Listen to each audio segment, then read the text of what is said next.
I want to talk about something that a lot of cops don't like to talk about. First, I want to start by playing you this video clip. Cop grabs someone. First, he asks her to stop walking. She doesn't listen. He has to tackle her. Her boyfriend comes out, and you could hear him say, "I'm recording the motherfucker." He takes out a cell phone. I want you to watch what the cop does, and then we'll go from there. Get your hands up. Walk over here. Get on the ground. Roll over. Roll over and give me your hand.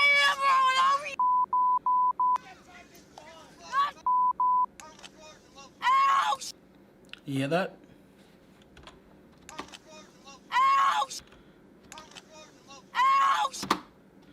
Guy took out a cell phone. The cop thinks it's a gun.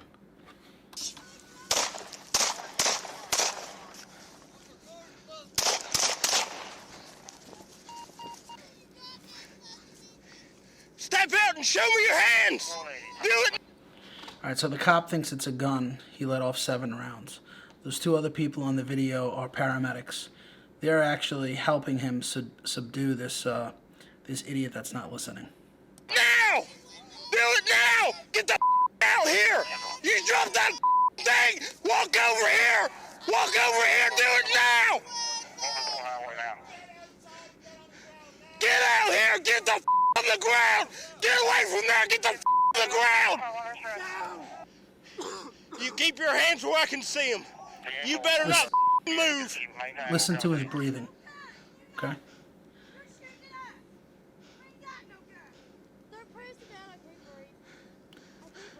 Well, you just stay put.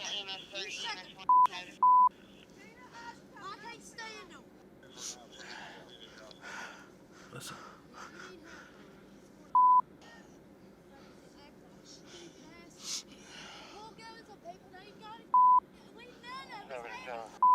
I'm on the parkway, I'm headed away.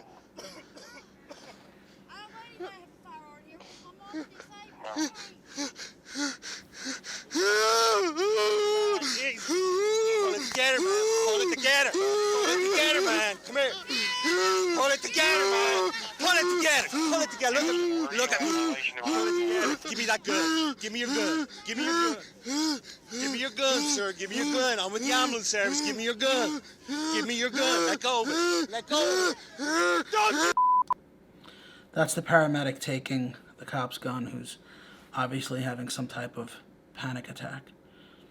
The paramedic was great, and you'll hear him give orders to the person who's out of frame but refusing to listen. Move! Don't move! Don't move! Shut the up! Easy, buddy. Easy, buddy. Easy, buddy. I got it. I got it under control. You just calm down, man. Don't move! Easy, buddy. Easy, man. Calm down. It's okay, buddy. We got this under control. We got your back, man. Don't worry about it. You shut the up. You shut the We got it, man. We got it. It's all under control. Don! Watch yourself. Okay, I need you over here now. I got him. Todd, over here now.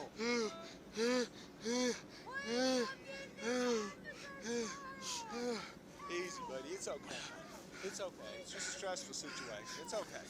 That's great. Got your back, man. It's okay. That panic attack that cop had, you can't stop it. You can't. No matter how easy it sounds, how ridiculous it looks. It's like trying to sneeze with your eyes open. Try it. You can't. No matter how hard you try. Can't do it. I'll tell you something that happened to me. Something I've never told anyone other than my wife just a few days ago. I had a panic attack like that.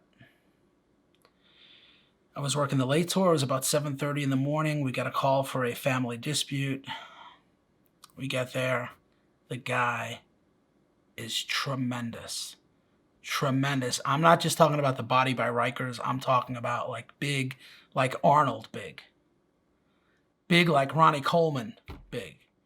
He was so huge that when he walked through the doorway, he had to walk sideways. He had to turn his body sideways because he couldn't get through the door. At some point, we realized he's got to go. He's under. We got to collar him. At that second, I realized I had to put handcuffs on him, and he was compliant. My lip started doing this. Started shaking. I said, what the fuck is going on? He didn't see. He didn't notice. I go to take out my handcuffs, and he, like I said, he was compliant. He turned around. He said, okay, cuff me. My hands start shaking. I had no idea why. While I had a compliant person in front of me who was willing to go to jail without a fight, the mind, in the back of the mind, my mind was thinking, it's 7:30 in the morning. That means the midnights are already at the station house ready to go home. The day tour hasn't turned out yet. I'm alone. I'm on a 5th floor with no elevator. How long is it going to take for me to get help? I was probably 23 or 24 years old at the time. I was with a great cop, but I was 5'8", and she was 5'1". Not only could I have gotten hurt or even killed, this guy could have beat me to death. And while I wasn't thinking of that consciously, it was buried someplace in here. Thankfully, we got the guy. He was under arrest. He complied, and it was fine. And I remember being so mad at myself. I didn't tell my partner. The perp didn't know. The only person I told was my wife, and that's only because I'm making this video. The mind has a very weird way of burying certain things, and it can come out whenever it wants. It has a mind of its own. It can come out, it can wake you from a deep sleep, or it can come out when you're holding someone at gunpoint. As cops, we see people at their worst. They are not calling the police because they're having a good day. They're calling police because they've had a bad day. The shit has hit the fan, and they're pushing those 3 numbers on the phone because they want you to make it better. And the shit that we see on patrol, we don't want to take it home. So we bury it in the pit of our stomach, and we push it down and down and down as far as it will go. And then the next day we go back to patrol, and the cycle starts all over again. And imagine doing this for years or decades even. At some point, that pit is full. It can't take anymore. And when you add to that the normal problems of everyday life, raising a family, trying to pay your bills, and with Facebook now, everybody's life is perfect, right? When we go to push it down some more, and that pit is already full, during those times, it feels like we're not going to make it.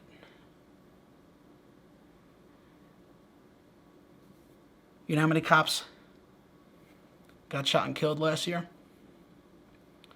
47. You know how many cops killed themselves last year? 228. 5 times the amount of cops that were gunned down. When I was in the police academy, an instructor wrote something on the board that stayed with me. He wrote, "I don't want to die, I just want to stop the pain." He told us that when we see suicide victims, you'd often see 4 or 5 slash marks on their wrists, meaning they've had several attempts before they were actually able to do it. It's not because they were scared or didn't have the courage to do it. It's because they really didn't want to die. They just wanted to feel better. They wanted the pain to go away. I was talking about doing this video with my friend, and she, and a lot of people say this, I would never consider killing myself. I would never do that. I can never do that. I can never imagine feeling that low where I'd even think about ending my life, especially with my kids. I would never want to leave my kids. And I said, okay, your kids mean everything to you, right? Yeah, of course. I wouldn't want to leave them. What if something happened to your kids? That's it. That's the feeling.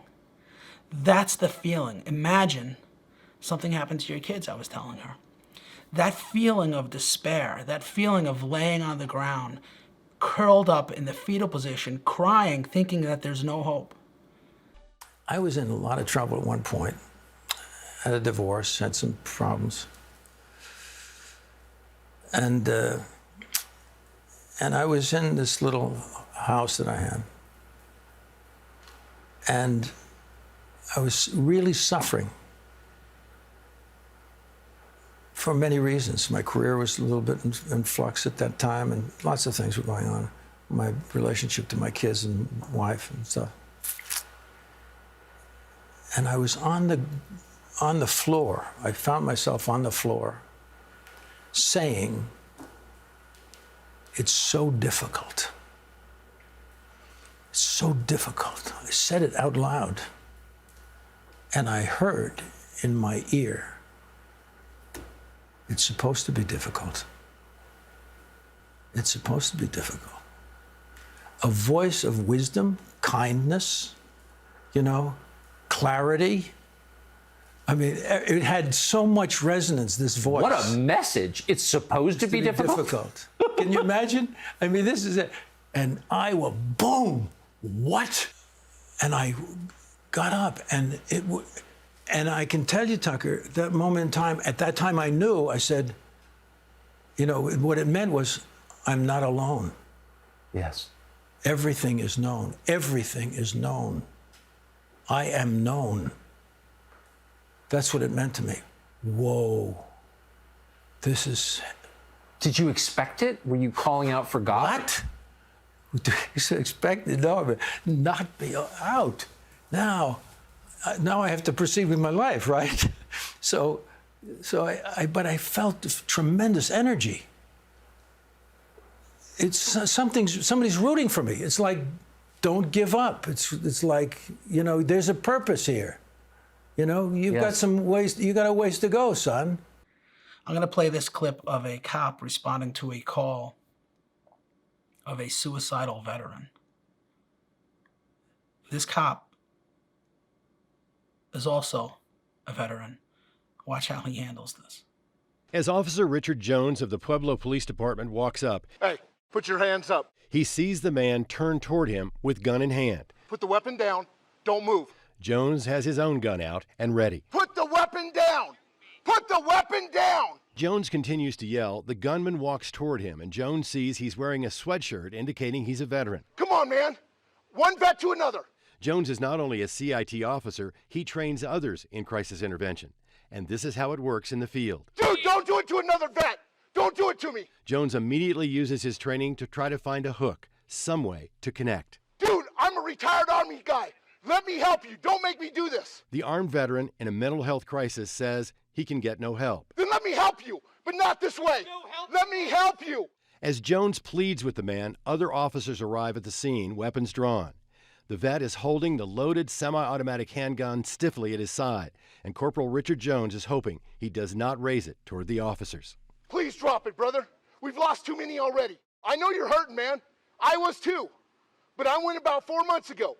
So let me help you, please. Despite the pleading, the man keeps asking Jones to shoot him. Shoot me. I can't do that, man. I can't do that. Suddenly, as Jones tries to move the conversation to appeal to the man's religious faith, the man puts his hands together on the gun as if he's going to raise it to fire. You believe in Jesus Christ, brother? Don't do it. Don't do it. Then shoot me. No, don't do it. I was in your shoes a few months ago, brother. It took everything in my body. Man, I'm 6'5", 300-pound paratrooper. Took everything in my world to call VA and to finally get the help. And I got the help. But I want to help you, man, because I'm tired of losing brothers and sisters. But I can't help you if you don't help me. Okay? The Lord sent me here to you today. He didn't send one of these other guys. He sent me as a vet to you to help you because I'm there. I've been there. After nearly 11 minutes of having his gun leveled at the man, pleading with him, the tense standoff finally ends. Just drop it. Just drop it. Okay, put your hands on your head for me. At that moment, Richard Jones knew he had succeeded in saving the life of a veteran just like him, who was in a mental health crisis. The relief was overwhelming.